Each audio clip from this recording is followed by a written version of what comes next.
Goedenavond allemaal. Nou, dit is het moment. We gaan live met Ali Youssefi in Californië. Ik weet niet welke plaats, maar Ali Youssefi is een singer-songwriter. En wij gaan een gesprek hebben met elkaar. En ik moet nu even wachten totdat hij ook hier live komt. Even kijken. Dit is één persoon, maar... Ali, if this is you. Yes, very good, it's you. You. So now, adding you. There you go. Let's try this again. I think it's a bit of a Facebook glitch. Really? That's horrible. So far so good.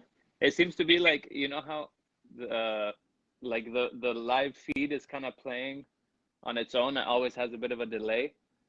And so I could still hear that happening in the background, if that makes sense. Not yet.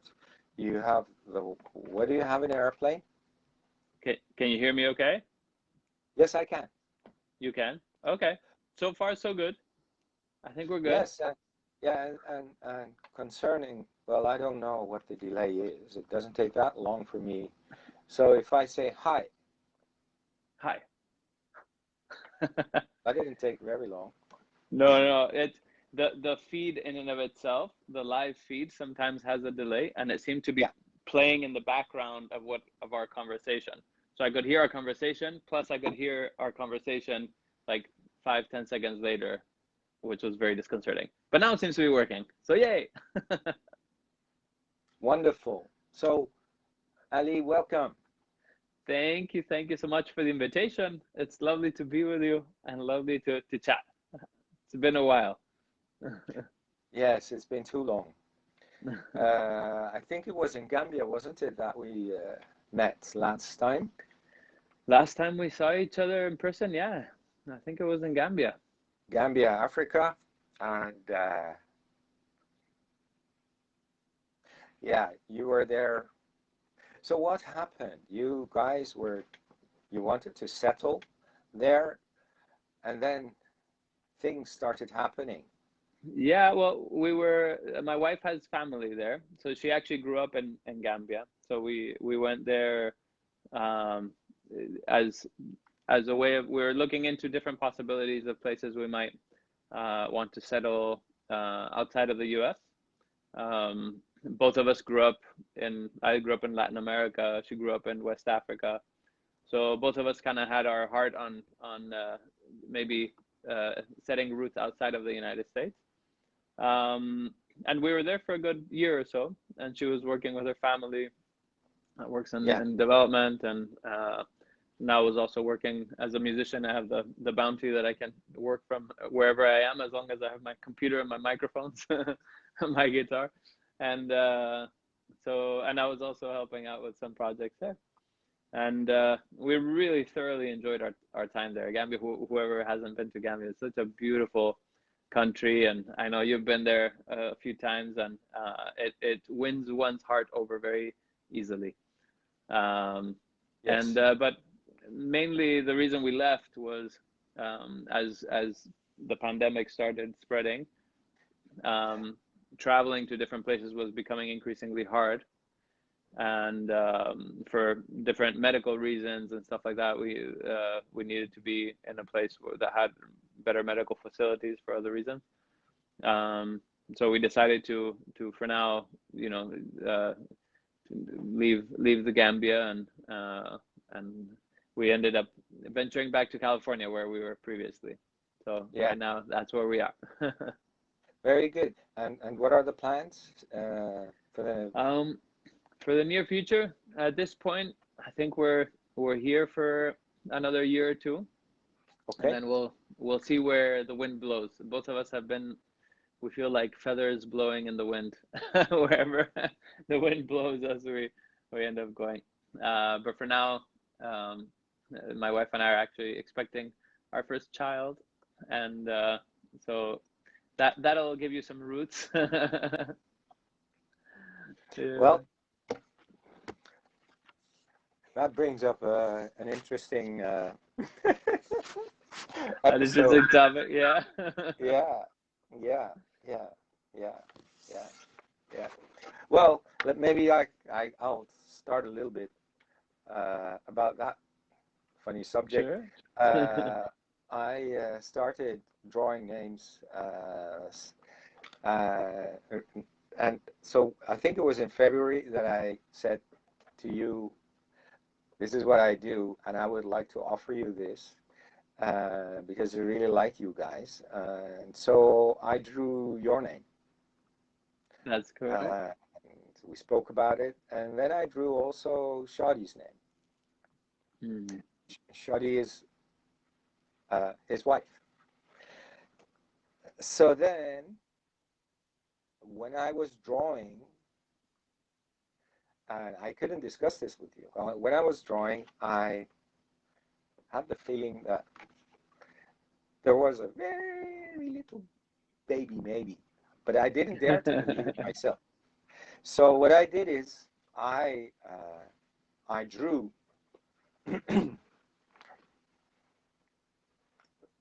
A tiny, tiny little dot. a tiny, tiny, tiny little dot somewhere that it would just look like as if, it wasn't meant to be there.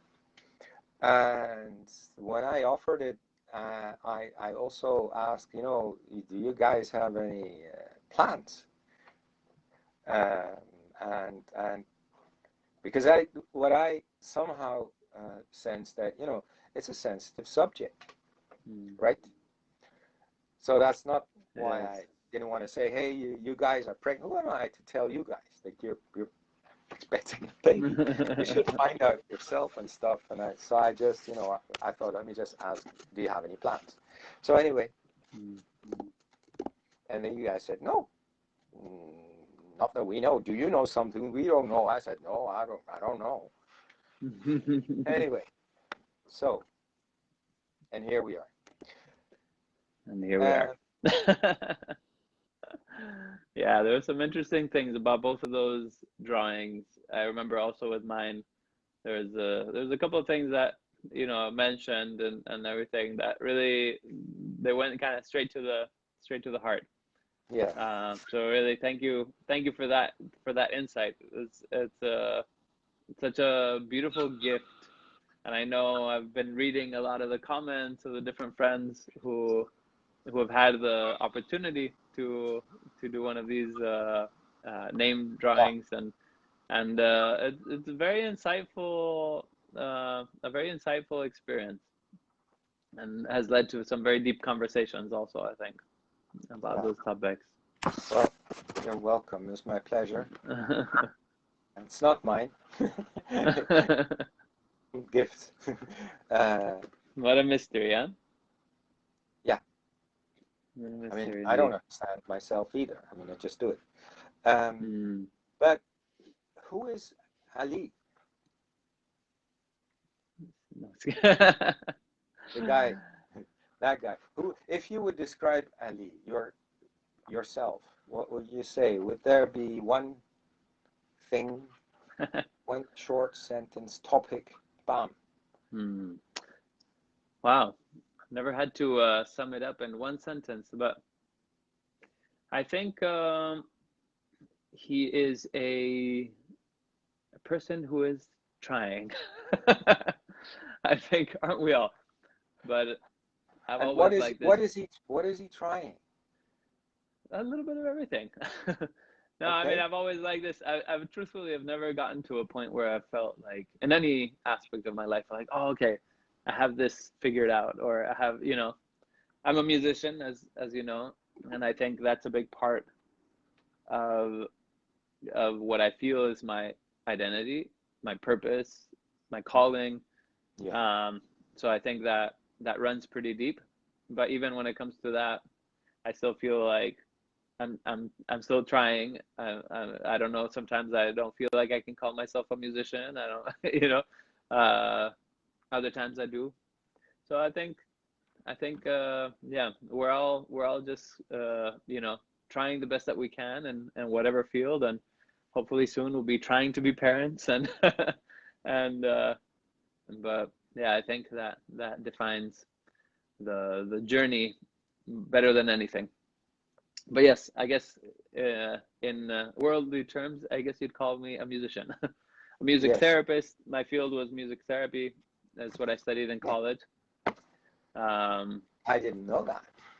yeah, there's a lot of things you probably don't There's a lot of things I don't know. know. It's good to have this. That's what makes it exciting.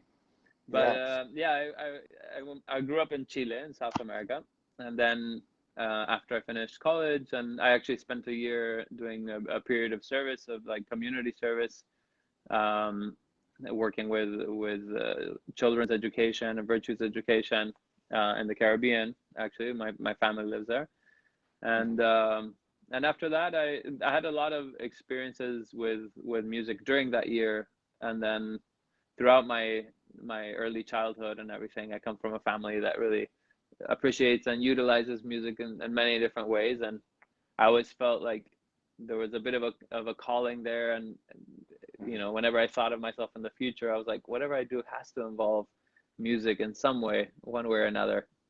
But it was hard to find a direction for that. Really, I didn't feel like what the fields that were out there fulfilled what I necessarily wanted to do with music. And you know, whether it was studying, I started studying classical guitar, for example, when I came back from that year abroad. Um, and then, you know, I felt like that wasn't exactly what I wanted to do. Uh, so I kind of abandoned that. I always enjoyed singing. I enjoyed composing. I explored that a lot during that year. Um, and I did feel like I had a passion for connecting with people through music. And There. and yeah, that I think that's where and I really come to life the most when I'm in the process of creating music that in one way or another creates some resonance of the heart, you know. Mhm. It moves something in the heart of the listener. For me, that's when I myself feel the most fulfilled.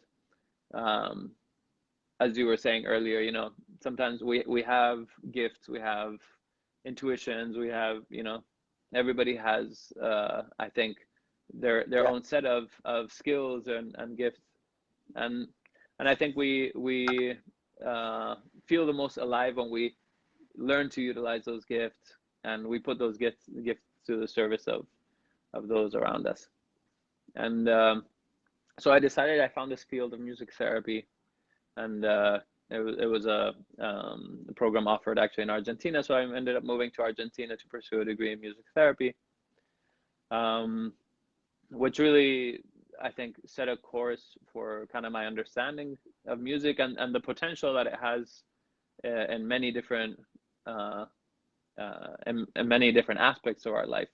Not simply, you know, merely listening to music, but it can be therapeutic, it can be rehabilitating, it can, you know, unlock things that have been hidden within us for, you know, for so long. So the list goes on. uh, and so even though I don't think I'm actually practicing music therapy in the way that I was taught music therapy in a way. Actually, one of my teachers used to say, for every music therapist there is a different music therapy, which is interesting. It's an interesting field. It becomes a little bit vague, you know, how you utilize music, sound, Yeah. and that experience, um, to hopefully better the life of those around you. Um, so yeah, in the past few years, that's what I've been dedicating my life to. I've dedicated more and more time to composition. Um, and one of the things that I particularly enjoy doing the most, I'm a Baha'i, and I find great delight in finding quotes that I find moving and inspiring, that could be of use to. I find they're of tremendous use in my own life, Uh-huh. and they bring upliftment in my own life. Whether they talk about, you know, the importance of detaching from the tests of this world, because maybe there's a greater purpose our existence, or understanding the role that death plays in our life. It's a really deep topic, and one that you don't really hear maybe too much in music. But when I read quotes about these things, or the importance of unity in our midst, you know, and how our life should revolve around making efforts towards unifying humanity, instead of creating things that might create more disruption or disunity. You know, Yeah. these things, I find them tremendously inspiring for myself and for how I want to live my own life. So in combination with music, for me, I find no greater purpose than unifying these two worlds in a way, you know. Bringing Which two my worlds love do you for think? my love for music with my love for these concepts that hopefully can uplift hearts, because Yeah. music in and of itself has that power, right? But that power has been used for many things. I mean, as we know, like, it can be you know, you can use music to create a marching for war, you know, or an anthem for, you know, Yeah. to incite Yes. antagony and hate, or, you know, or it can be tremendously inspiring, or it can make us, you know, just like really long for something, or, you know, it has so many. It's really a quite a magical tool in and of itself. So how we use that, for me, has always been quite fascinating. I was wondering, Ali, you know, your background in the therapeutical Hmm. music. Uh, and that you were saying, you know, I don't know if I'm using anything about what, but, and it really depends what's the meaning that you give to the word therapy. Uh, Mm. I mean, if if if music can help to heal, Mm. you could see it as a therapy or whatever. Do you think that the things that you learned influenced the way that you look, listen, hear, make music? Mm. Yeah, most definitely. I mean, my dad always said to me that nothing that we learn, you know, goes unused in a way. Yes. And I think that's very true. And maybe I think sometimes I didn't. I actually worked in the field of music therapy, you know, as it's understood within, like, kind of like more the clinical world, and for a couple of years once I moved to the States after college. But um, I do think what I do now has its own form of therapy, and definitely all many of the concepts that I learned, I'm sure, permeated my understanding of that role of music. Um, and maybe I'd be doing something completely different if it Yeah. hadn't been for that experience. Like, who knows what, Yeah. you know, what these experiences end up meaning in our lives, and what we end up using them for. We might not use Yeah. them the way they were intended to be used, Yes. um, but many times Yeah. that's life. It takes kind of unexpected turns like that. Yeah. Ali, what would you say is vision, your vision Mm. in life? Um, For my music specifically, or just in general? well, you can do general and then specifically music, whichever I order you want I that you think feel. for me, my vision for myself, and, you know, is to really try to the best of my ability, um, create um, a community around myself, a family around myself, raise my children in a way that there's contribution towards coming together, you know, towards learning how to cooperate, learning how to consult, learning how to set common goals for ourselves. Um, I think we're living at a time where we're seeing we're feeling very divided. A lot of forces of the society around us are contributing to us feeling divided in that way. And it's very easy to just lose. I mean, I'm living in the States, which is, I think, aside from all the wonderful things that have come out of this country, it's also a very individualistic society, and it's very easy to just kind of lose yourself in this, just worrying about yourself. So when I think about my role, whether it's in music or it's outside of music, I hope that my life, other than to be of service to my, to my family, and hopefully raise children that are happy to learn and interact with the world in a way that becomes constructive to them and to those around them. But it's really to try to create bonds of unity among people. Yeah. So if that is your personal, then how is it in music, your vision?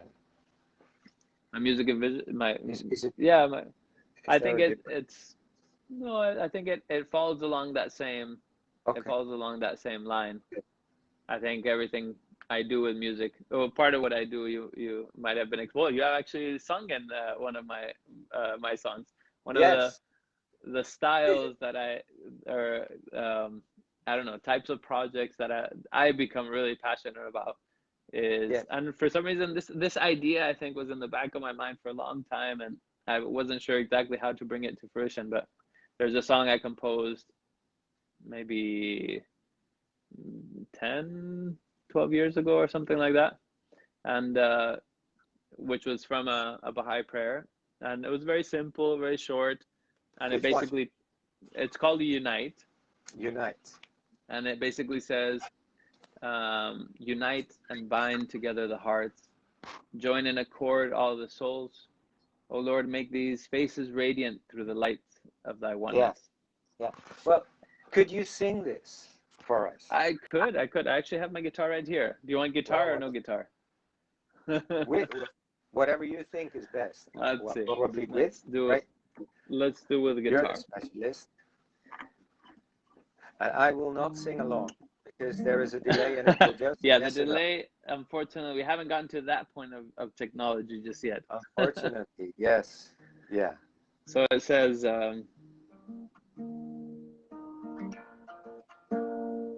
Oh, yeah.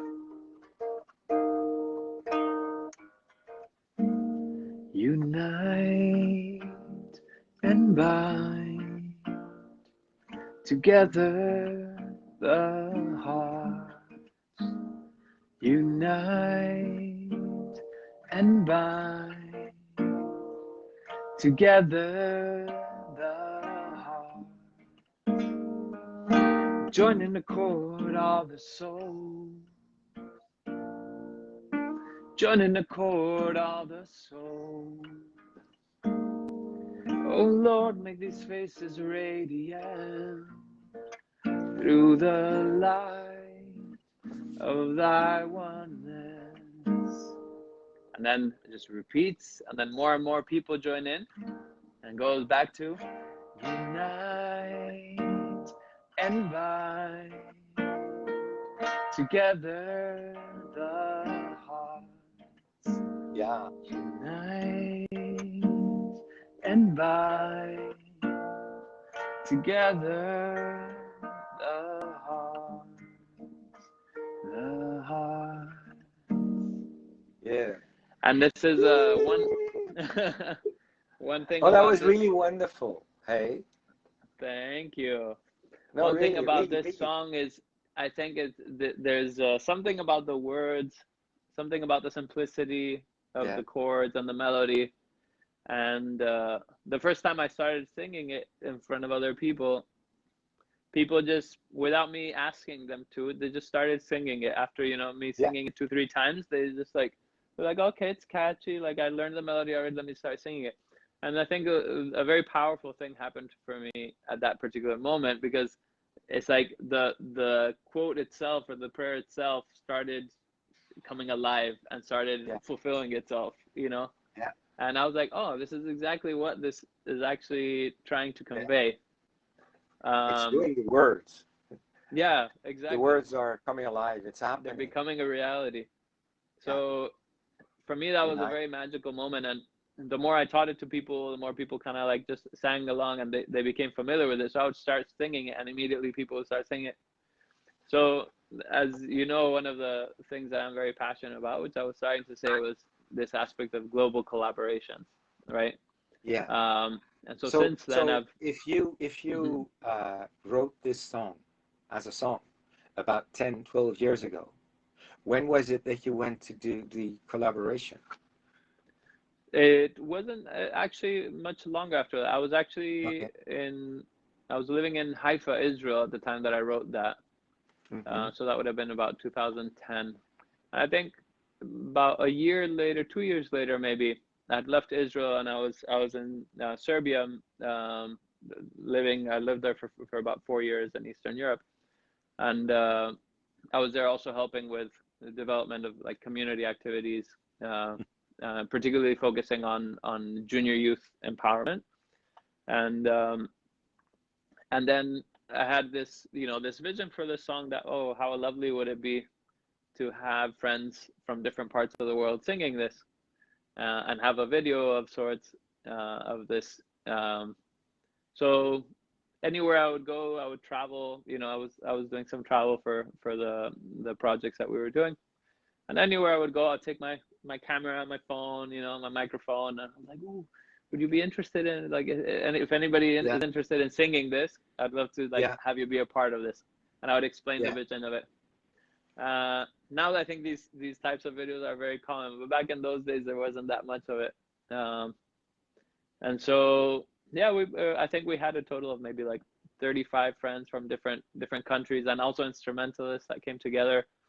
Um, and for me it was a magical fulfillment of that quote, and so it really kind of sparked this interest in creating more Yeah. of these types of projects. Yeah. And what age were you then in 2010 I doing would have this? been yeah, 29, 30. Wow. I'm 40 now. Well, Just crossed that 40. that's nothing. I know. That's It's funny how nothing. as we get older, we get to the new decade, and I was like, oh, I thought 40s was a lot older, but it turns out it's actually quite young. No. Yes. 40 is the new like 30, 35. It's all relative, right? It's Yep. all a point of view. Yeah. Yeah. Yeah. Yeah. Well, um, you're probably at the moment working on a new song. And is there anything you can say about that at this moment or not? Otherwise, we can skip to the latest that you can mention at the Oh, moment. I'm always happy to share of what I'm working on at the moment. Wonderful. There's no secrets there. It's just Okay, not good. released yet.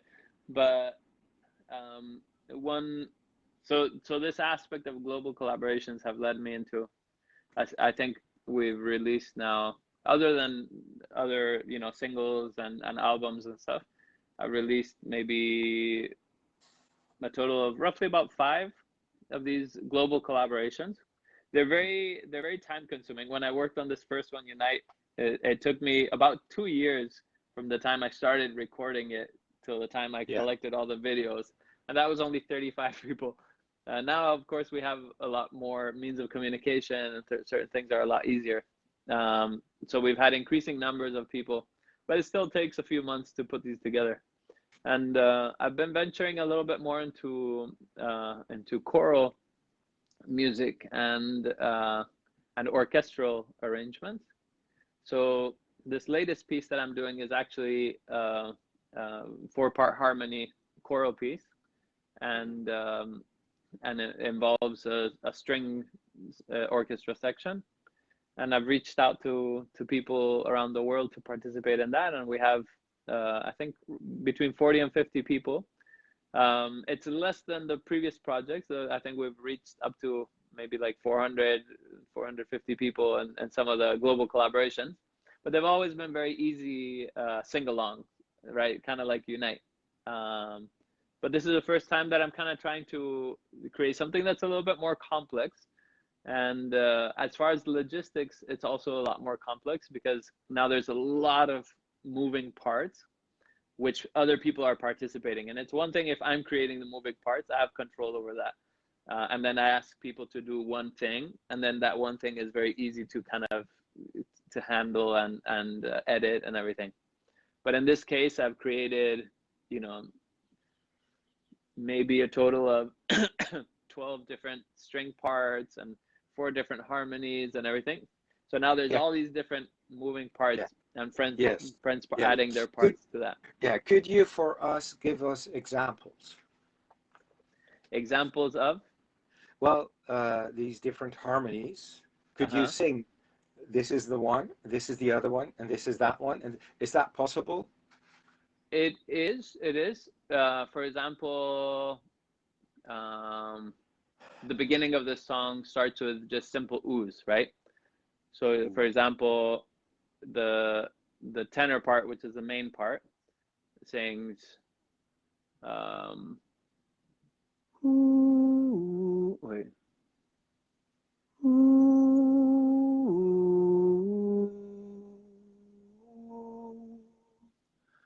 ooh.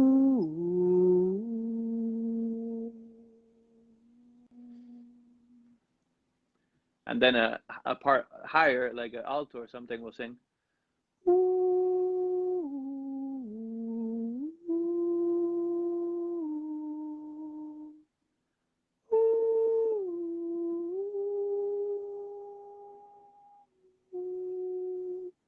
And then you'll have a part that's higher, that's a soprano, which I won't even attempt to do because it might shatter some screens, right?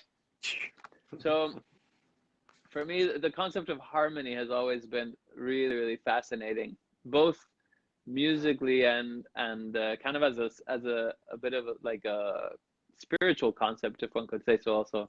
Yeah. Because harmony is this idea of more than one note that kind of resonate, and they complement each other to create what we know as a chord, right? Yeah. And so alone a note, you know, might sound like this, but then when you add other notes and so on, you can get something like this, you know, or you can, right? So it's basically the coming together of all these different notes to create a particular feeling. And that feeling can be happy, and that feeling can be a melody. A single melody can do that also, but it requires more. But as soon as you add harmony to it, it's like using all these colors to paint this picture. Yeah. So for me, that's a fascinating aspect of music, and the fact that now we can create these things. I mean, I work from home primarily, and I compose from home, and and then when I'm ready with a particular composition, I extend an invitation to a network of friends that now I have around the world, and invite them to participate. And for me, that's just it's fascinating that we can do this from one little room in one corner of the world. We can all of a sudden literally embrace the whole world, right? So some of the positive aspects of the technology that we have now are at our disposal. Yes. Yeah. Using the technology now that we have to, but also when you don't have to, then we can see that how we can reach out to, the other sides, all corners of the world. And we should really make efforts towards finding ways of, I think we tend to find the negative aspects of, and sometimes get lost in the negative aspects of technology very often. But there's also amazing positive uses for that technology, like the space that you're creating on this page as well, right? Yeah, I mean, I wouldn't have thought of this 2 years ago. It became so, normal using the techniques to, if you can't have people. Otherwise, it would be in my living room. But then still, I mean, living room, if it's in Holland, I mean, people don't drive an hour or 2 hours to go and sit together. And now it's just you get your phone, you can do it anywhere in your house.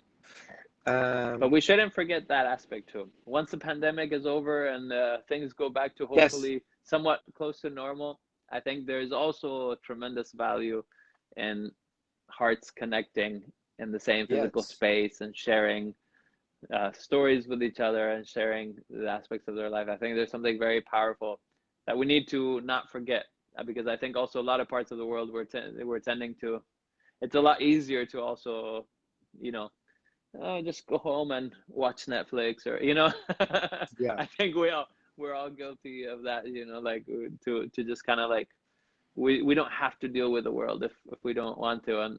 And we're really missing out on a lot by not having those spaces to connect, whether it's online or in person. Yeah. Well, I see it in my work too, with coaching, that there are things you can do online with, also with the vision, video, but still when you see each other in person, it's different. Yeah. But it's better than nothing. So it's wonderful. We have to take thank goodness for at least we have that during this time, this challenging time. Huh? Yes, and that's a blessing.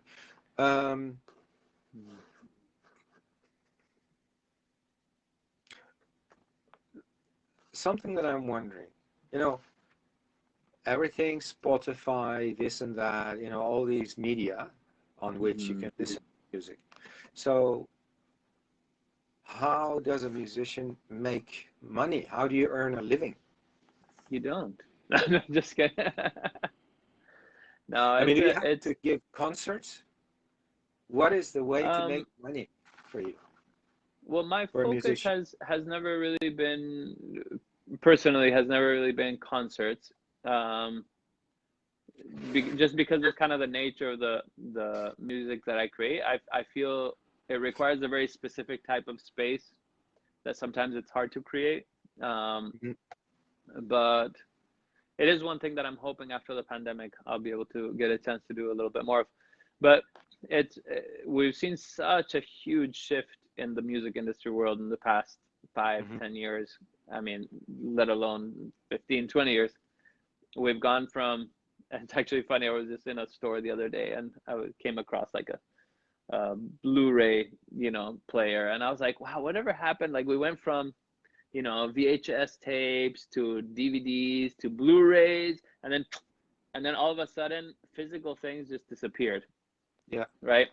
And I think the same thing has happened with music. We went from having cassettes to CDs and all this kind of stuff, and then all of a sudden physical aspects of music have just disappeared, and we've moved online, right? Everything has moved online into these like digital spaces. And one of the challenges for musicians, I think, is that there's no, even though I have like boxes still of CDs that I produced, not too long ago, but nobody really wants CDs anymore because who has a CD player? So musicians have kind of been forced to utilize platforms kind of like Spotify, YouTube. YouTube for me presents a unique opportunity of creating a different kind of experience for listeners. So because one of the things that we do actually a lot of is create videos for the songs that we produce. So my wife is actually helping me with that. And we thoroughly enjoy it, but not all musicians want to create a video for their music. And these platforms don't, unless you hit like really, really incredibly high numbers, it's impossible to actually make a living off of these things. So I think I'm part of a lot of forums and conversations with other musicians about this topic, because I think more than one musician is finding this time very challenging in that sense. it's become very easy to share your music with people, but it has not become easy to actually make a profit off of your music. Yeah. So in my particular case, I've been using a platform called Patreon, and that has been revolutionizing. Patreon. Yeah. Yeah, that has been. It's actually it's a musician that came up with this concept, and it basically allows creatives of any sort and to create a page where you explain more or less what you're creating, what you're offering, and then based on that, people can actually become a part of your supporters, right? It kind of goes back to this age where artists had patrons that would sponsor them to create something, you know. Yeah. I think history is filled with artists who couldn't, you know, make a Yeah. living and always depended on the generosity of those around them that admired their work.